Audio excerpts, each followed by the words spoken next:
I think we are open to beyond 2043. It's a great facility. If we are confident that the funds will be there for landlord to be able to meet its obligations to us for a longer period, yes, that is something that is amenable to us. Rick Schlesinger is the president of business operations for the Milwaukee Brewers. We're joined live in the studio by Tim Sheehy. He is the chair of the Stadium District Board, and by Ryan Clancy, an assemblyman and Milwaukee County Supervisor. Gentlemen, thank you so much for being with us. Thanks for having us. Ryan, I want to start with you by getting your reaction to the comments that we heard from Rick. It was certainly one perspective, and I appreciate Rick's kind of overview of the whole thing. He did mention, well, first of all, he called it a public-private partnership. And I would say that's probably not accurate. I think the private part of this has definitely come first. I don't think we've seen the impact on the economy or really anywhere else, the positive impact that we should have over the last couple of decades of this.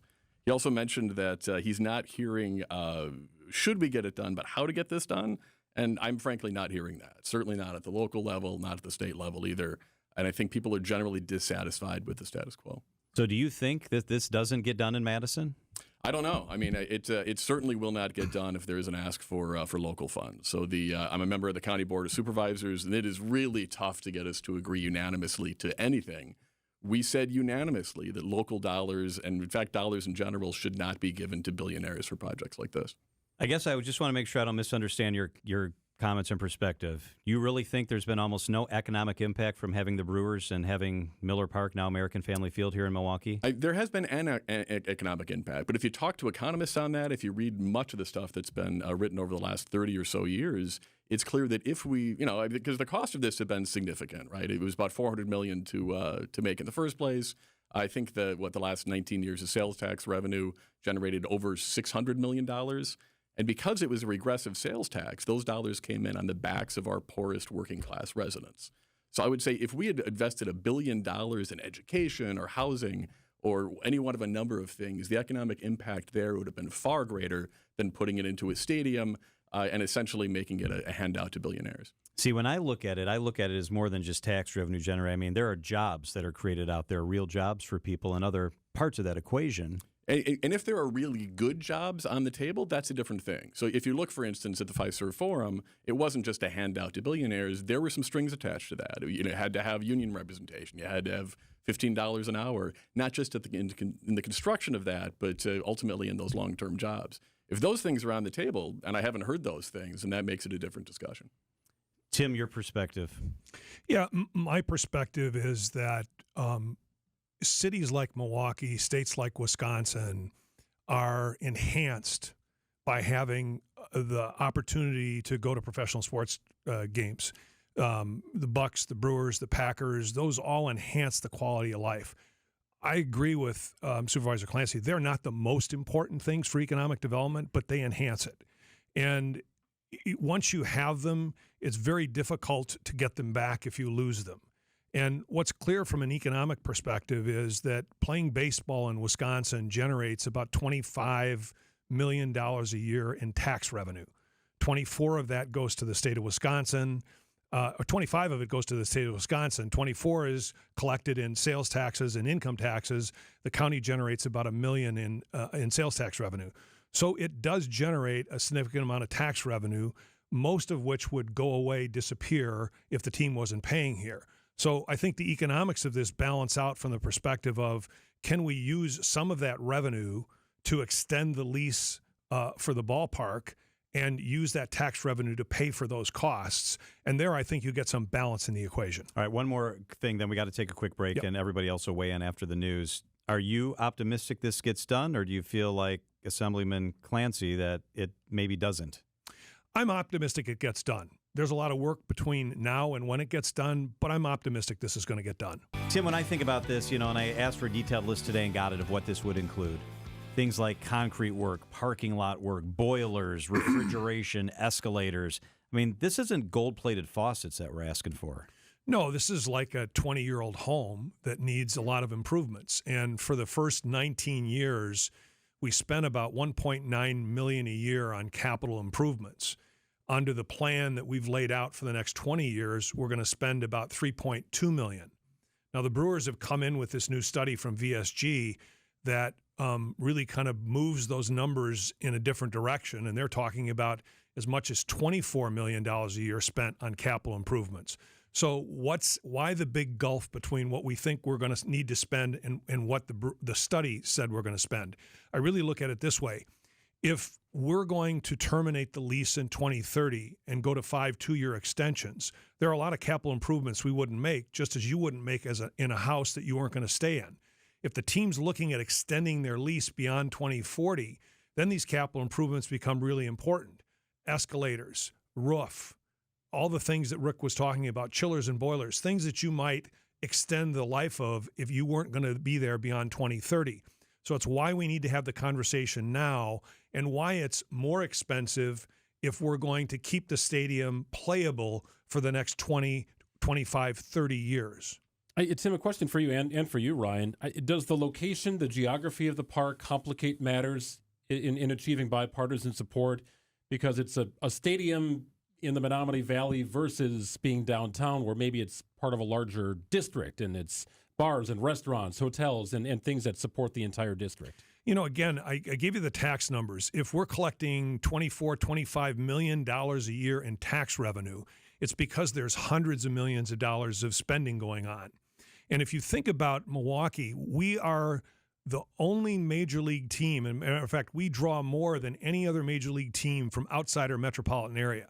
So it means our fans are coming from all over Wisconsin to the ballpark. So I think the location is actually an asset. It's easy to get to. You draw from your major metro area, yet you can draw fans from all over the state, and that's what makes this work here in Wisconsin. And yet, although we're asking city and county of Milwaukee residents to largely foot the bill on this, they're not showing up for the games. I mean, the last numbers I saw said that it was, 22% of attendees are actually from the city of Milwaukee, and it's somewhere around, half of the attendees are from Milwaukee County. So you're right in that people are coming from other places to at least to attend a game as part of something else or as part of other travel, although it doesn't seem to be bringing in tourism specifically. But it does seem exceedingly unfair then that we're asking Milwaukee County and Milwaukee residents to foot the bill for something that is basically benefiting other folks. And I do want to push back a little bit on the landlord metaphor that we keep using. So I know Rick used it, and we've kind of talked about it here. From what I understand, a landlord is in a business to have a piece of property, then make money off that property. And a tenant would generally pay rent, and neither of those things is happening here. So we can talk about the economic benefit and if it would be better to spend these tax dollars on something else as opposed to this, but this is not a traditional landlord-tenant relationship, and yet we're treating it like that. Tenants cannot just make demands, and this is not a significant source of at least direct revenue. So I'm pushing back on the idea that we're landlords, because we're not. So let me put a couple facts on the table that might change your description of the landlord-tenant relationship. The Brewers pay $1.2 million a year in rent. They pay another $700,000 towards capital expenditures. So that is payments from the tenant to the landlord. Like any landlord-tenant relationship, there's a lease that governs that relationship. And the lease very clearly spells out what responsibilities are there for the Brewers and what responsibilities are there for the Stadium Park District. And so we have some very clear capital investments that we need to make when 75% of the other teams have them. And so it is very much like that relationship, not perfect, but it is like that relationship. And the Brewers do pay towards the cost of the capital improvements. They do pay rent towards the stadium. And I think in any final piece of legislation, you're going to find that the state is going to pay the majority of the new contribution, not the city or the county. And I think that's interesting. So yes, they are paying, far, far less every year than what we know the basic repairs that we're gonna chip in for are. But we should be talking about that contract. We signed a terrible contract. We're under a terrible contract for at least the next 7 years. Part of the reason this is bad, we talked about if other stadiums, 75% of them has something, we have to get it. The really onerous part here, and the part that I haven't heard is, even trying to come out, is the idea that we have to be in the top 25% of stadiums. And in talking to people that were at the table, I said, this can't be something that everybody's doing. And they said, yeah, this is the norm. And I said, I am not fantastic at math, right? But this isn't Lake Wobegon. We can't all be in the top 25% of stadiums. And it's such an onerous qualification that and it's arbitrary too. And you look at the way that we're spending or propose to be spending some of these dollars. Some of these improvements, are not just fixing the escalators or patching the roof. It's really kind of transforming what we'd use this for. In one case, in a way that seems to suggest that people are not there for baseball. In fact, there was a big part of the $100 million or so that they want for this is to get younger fans in there who were there for baseball as a secondary reason. And that's from that report itself. And that I'm not sure that that's a realistic envisioning of the stadium.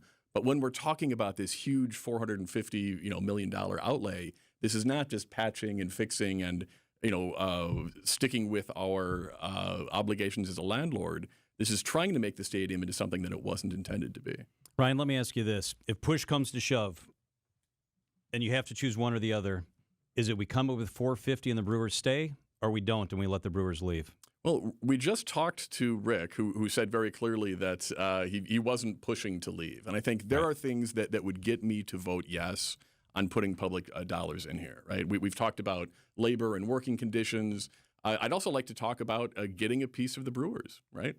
Let's seize the means of baseball on this. And it's not such a far-fetched idea. We've turned the Brewers from a $200 million franchise into a $1.6 billion franchise in the 20 years that we've been subsidizing their home, right?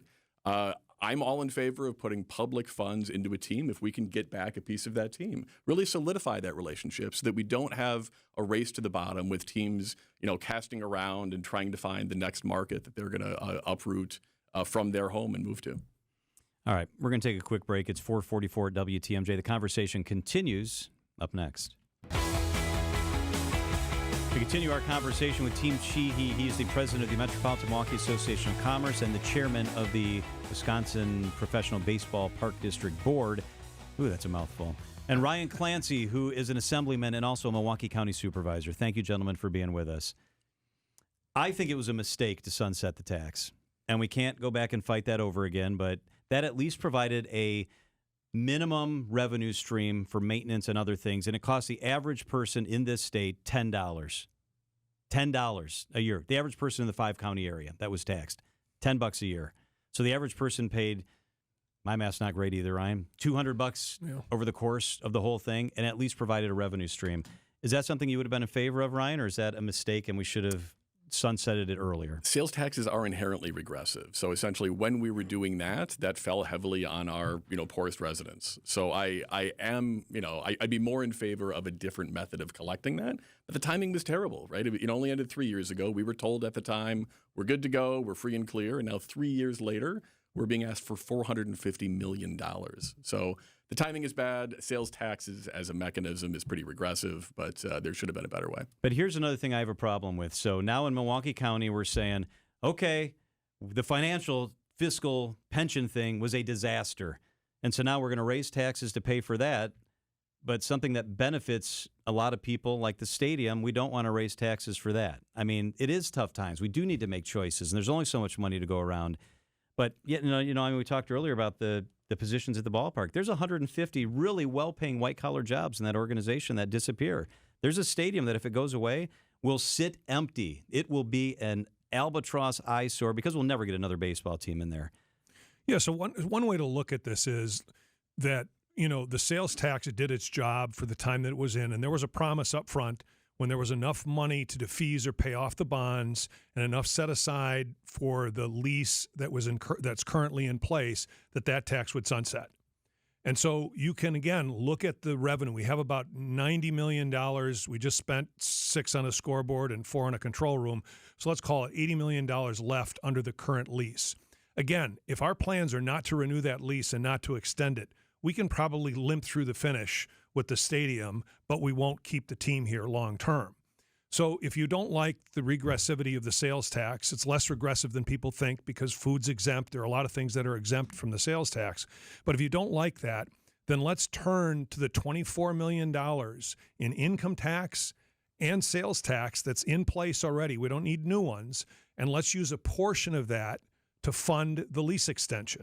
We're not taking new tax dollars from anybody. They're tax dollars that are going to be gone if the team isn't here, and that might be a reasonable way to finance the stadium going forward. Now, the governor proposed the most fiscally efficient way to do it, to put $290 million of the state surplus up front. You get compounded interest and you don't borrow. That's the most fiscally efficient way to do it. But that's not what I think is going to pass the legislature. So let's use tax revenue that's already being generated to help extend the lease of the team, to continue to generate the economic impact, the quality of life, and everything that comes with having a Major League Baseball park here in Wisconsin. Hey, if you guys can put your headsets on, I want to play a bite from Rick Schlesinger. We heard this earlier, but I want you to be able to hear this, and I want you both to react. I asked him why the time to act is now. There's still time left on the lease. Politicians don't like to do anything until we're really under the gun. Look at the debt ceiling and a bunch of other things. I asked him why it's so critical that we do this now. What we're hearing from the folks in Madison is that they want to address this issue now. They recognize there's an urgency to getting it resolved. There's momentum to getting it resolved. We understand in the world of politics that there are many solutions. It requires bipartisan support, and we understand that that takes time. But the fact is, we believe this is the time to do it, 2023. I kind of look at it as if you need stuff that's going to be done on your house and you're going to stay in the house, sometimes you need to get it done before the roof actually falls in if you plan to still be living in the house. So there are two fiscal reasons to do it now. One is obvious, right? We have a significant surplus in the budget. A lot of that's one-time money, so you can make a one-time expenditure of that. And the second thing is the compound value of money.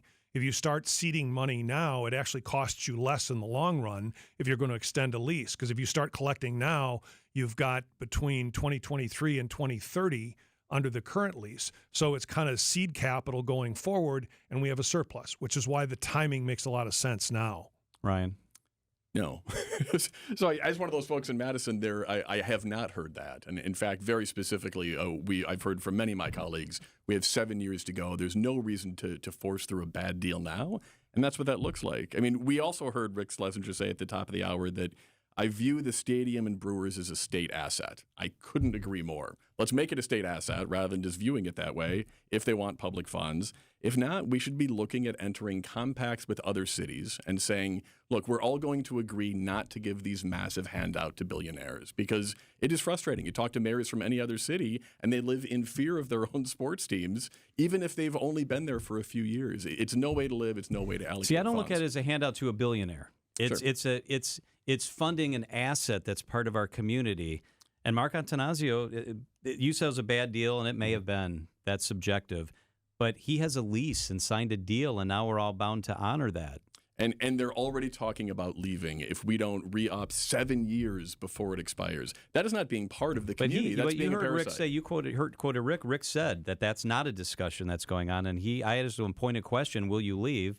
And he said the opposite of that. Right. And those are the same talking points we see from every franchise owner in every major city. Oh, no, we love City X until they pick up and leave, as we've seen with the formerly Oakland A's, as we will continue to see until folks stand together and say, we're not going to do this. And we are making billionaires. Again, the value of this team has gone from $200 million 20 years ago to $1.6 billion now, and we haven't seen that sort of appreciation. We would see better impacts if we invested those same dollars in education, housing, or any one of a number of other things. No major league team has ever broken a lease and moved.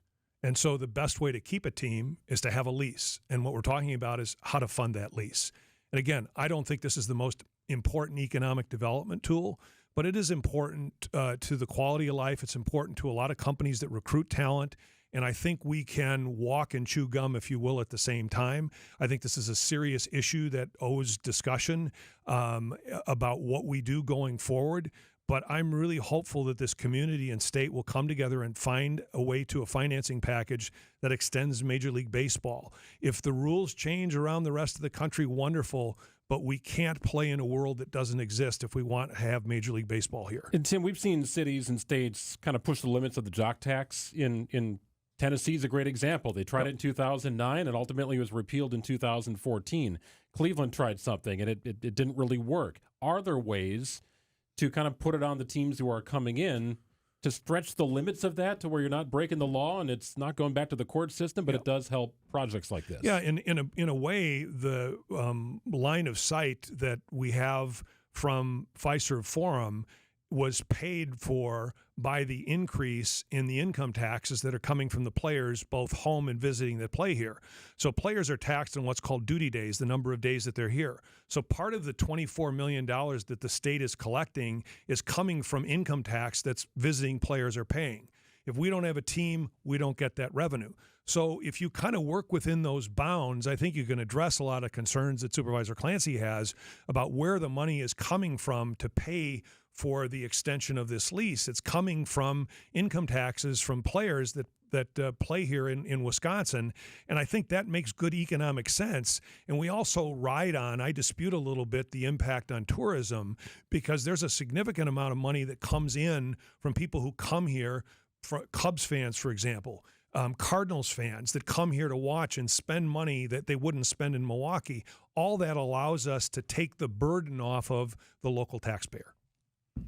And is this lease so ironclad that there is no wiggle room for ensuring that we're not in this position again in the future with segregated reserve funds, that sort of thing? Or is this just what we have to deal with? And that's one of my frustrations with this. This keeps being framed as either give us the money or not, right? Like, how are you going to get the money that you give us? And there really are a lot more creative solutions. I know Senator Chris Larson, among others, and I'm very in support of this, is asking the Brewers to put together a fund based on a percentage of sales of things at the stadium that would then go into repairing that. When faced with that, the Brewers management seems to just say no. And I think we need to be more creative about what that looks like. I love the Brewers. I want them to stay, but I want them to show us that they're invested in the community rather than just saying that. Do you think at the end of the day, I don't know if I should call you supervisor or assemblyman or both. Reprovisor or super rep or any of those Reprovisor, words. I like that. Do you think at the end of the day you find a way to get to a spot where you end up voting for something that keeps the Brewers here? I hope so, and it's going to require the Brewers to play ball, no pun intended. Like, we have to be creative about solutions here. Tim, yeah, and I think that's a fair comment. This is a discussion. It's not a take it or leave it. And there's a lot of room in here. Ryan's raised some really good points that I think need to be addressed and can be addressed if we're going to have Major League Baseball here going forward. Tim Sheehy and Ryan Clancy, thank you so much for being with us. We appreciate it.